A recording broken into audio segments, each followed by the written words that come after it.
Normally you'll learn the white keys and then the black keys later. You should be learning them at the same time. This video is a tutorial that I wish I had when I was first learning piano. When I first learned piano, it was from a teacher, and really all they did was teach me how to play music from sheet music.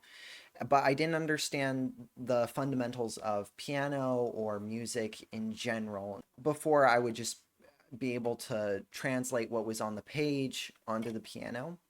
Now, because I understand how it works and how music works, I can make up my own stuff. The difference between the black notes and the white notes, there is no difference. Okay, it's all just 12 notes. So there's, starting from here, hopefully these the tape I have on here will help you see where I'm at. You don't need to know the note names to understand how it works. Think of this spot right here is number 1, and then 12 notes down. 1, 2, 3, 4, 5, 6, 7, 8, 9, 10, 11, 12. There are 12 notes, and they repeat across the board. This chunk, just remember this one chunk is all repeated across the board. So there's this, and this. It's called octaves. So this note is the same as this note, just higher up on the scale. So if I play these together, they're going to sound good together because they're basically the same thing.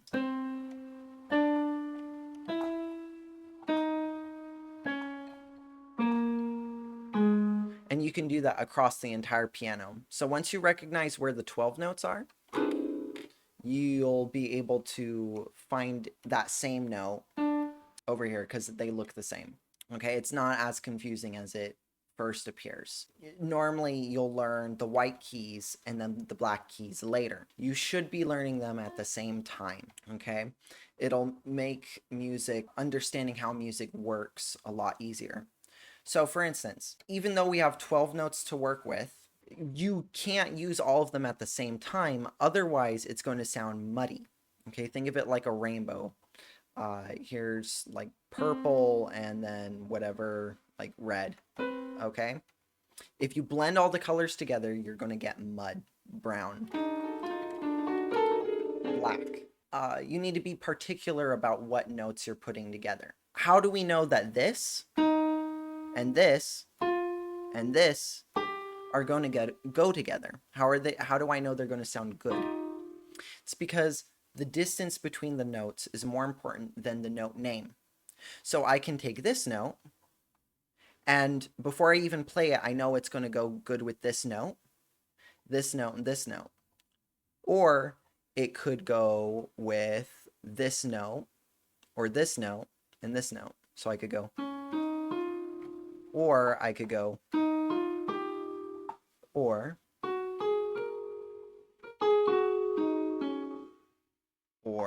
again.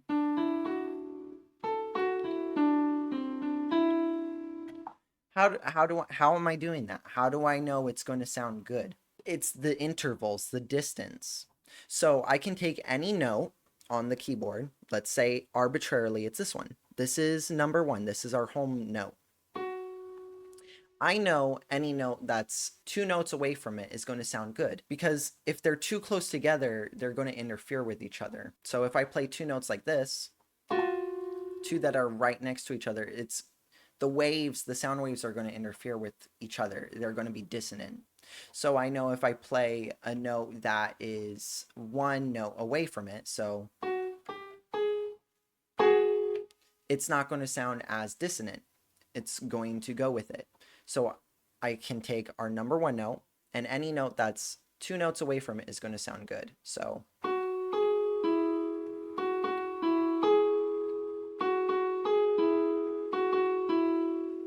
and you can do that for any note on the keyboard. So let's take this note.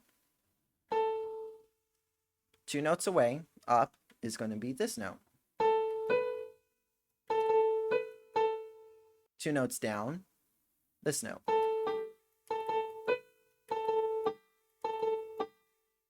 And it doesn't matter, the big point is it doesn't matter whether they're white or black. Okay, that's kind of funny when I say it out loud, but it's not, it doesn't matter. It's just relative to the note you're playing. So if I make this our number one note, I can play this note and this note.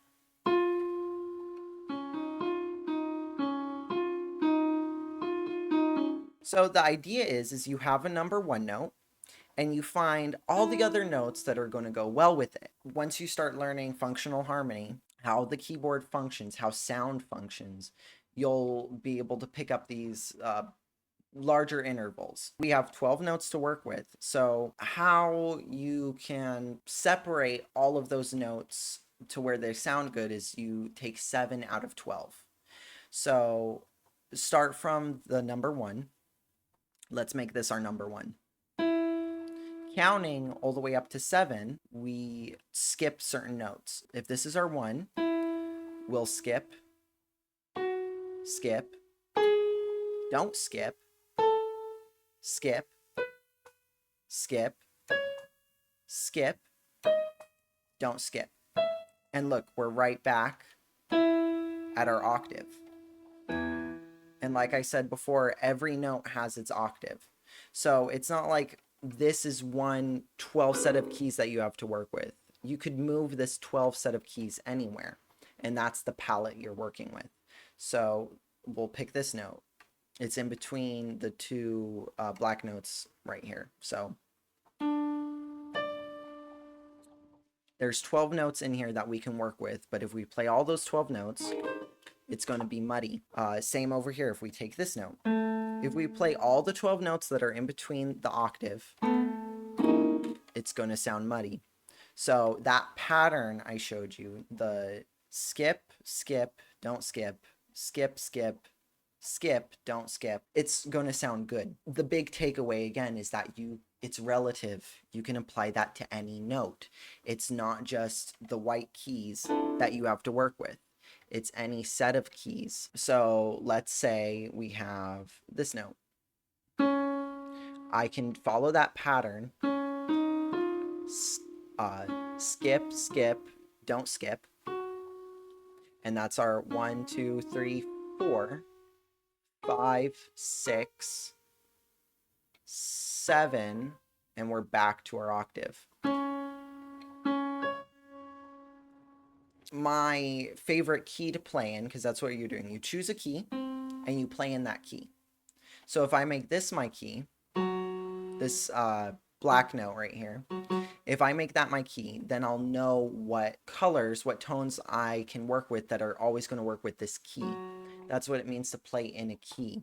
You're working with the notes that work with this key. So 1, 2, 3, 4, 5, 6, 7, back to octave, 8.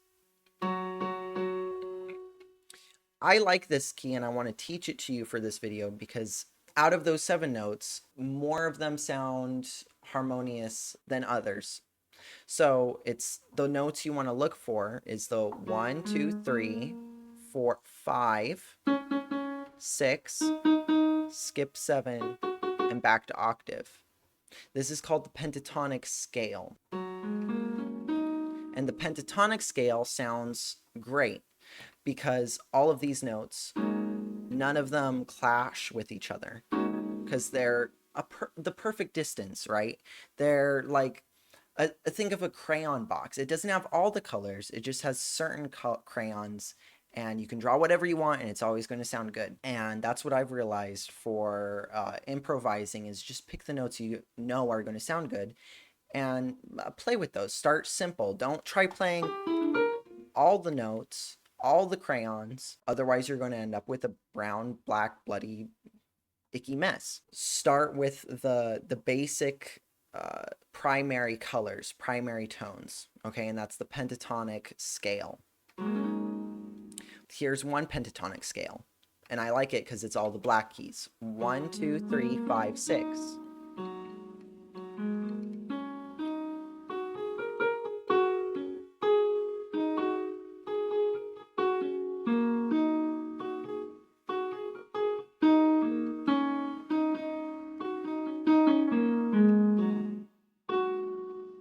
I just made that up. Just playing notes, and if it sounds good, I play it. But because it's in that pentatonic scale, it's going to sound good. So really, I'm just working on what rhythm I use. So I could do.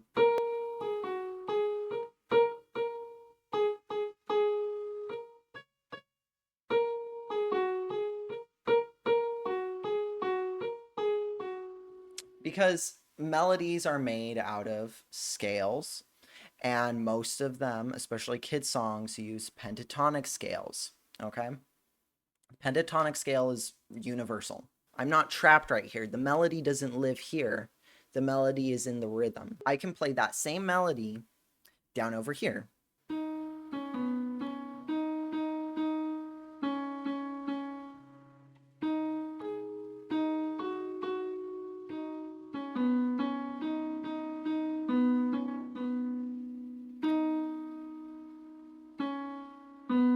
That's about, that's as close as we're going to get for that one. That same idea plays. I can play it literally. So here's that pentatonic scale. I can play that same pentatonic scale right here. 1, 2, 3, 4, 5, 6. This is a weird key, but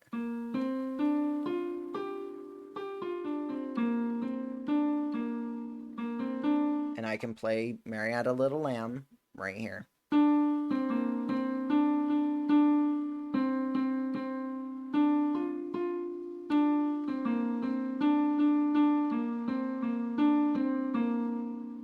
And that opens up the keyboard for you. There you go. That's the big secret. That's what no one will explain to you. And I wish someone had explained it to me when I was starting out, because it makes understanding piano a lot simpler. One last thing I'm going to point out again is harmony and dissonance. Notes that clash don't want to clash. That's what it sounds like. The 7th note wants to go back to the 1. It creates movement. So if you want to create movement in music, you play dissonant notes that lead to a resolution, a good sounding note. So playing the 5, and you'll realize there are certain notes that lead to other notes. So the 5, the 4, the 7, those want to lead back to the key you're in, the 1. So if I make a melody out of the 3, 5, and 7, it'll lead back into 1 and it'll create movement. So I can go.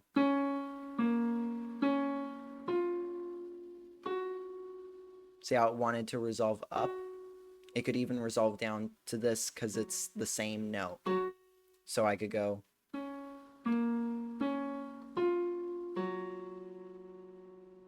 And if I just play all the dissonant notes, like the 4, the 2, and the 7,